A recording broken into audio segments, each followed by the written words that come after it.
Now we start with Lebanon. Lebanese Prime Minister Nawaf Salam has said that lasting peace with Israel is essential before towards normalization of ties and economic cooperation that can be considered.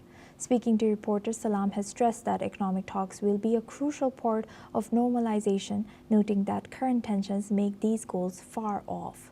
Salam has also said that the November 2024 ceasefire deal must be fully implemented before any further steps, including Israel withdrawing troops and halting airstrikes and Hezbollah completing disarmament.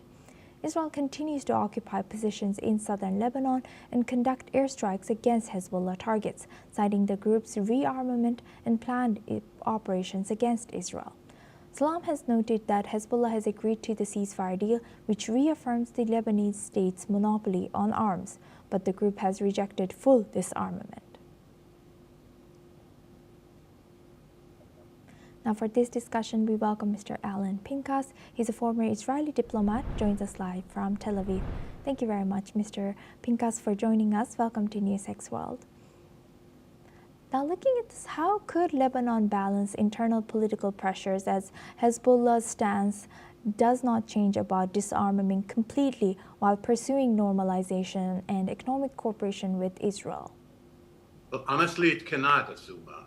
It's almost impossible. And even when the ceasefire agreement was signed in November of 2024, a year and 2 weeks ago, it was clear that this will probably not work and cannot be implemented. Hezbollah, for many years, as a result of the Lebanese government's, central government's weakness, has established a state within a state with the military and a political arm and a social activities arm and a religious center. And so they have been threatening the Lebanese government. They never wanted to take over the Lebanese government per se, but they have been threatening the sovereignty and the ability of the Lebanese government to govern. Now, you take the agreement from 2024. According to that agreement, Asuma, the Lebanese army was supposed to disarm Hezbollah, provided, of course, that Hezbollah will not disarm voluntarily. Anyone who knows Lebanon, anyone who understands the dynamics of the political situation and landscape in Lebanon knew this would not work. And how do you think, how could normalizing relations with Israel help Lebanon?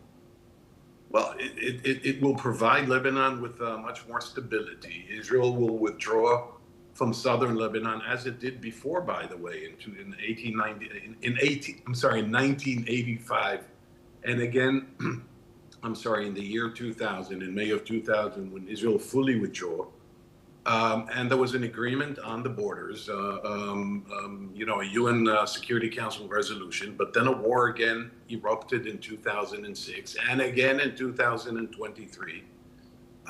Look, in order for this to happen, you need Hezbollah to at least be downsized in terms of its military power.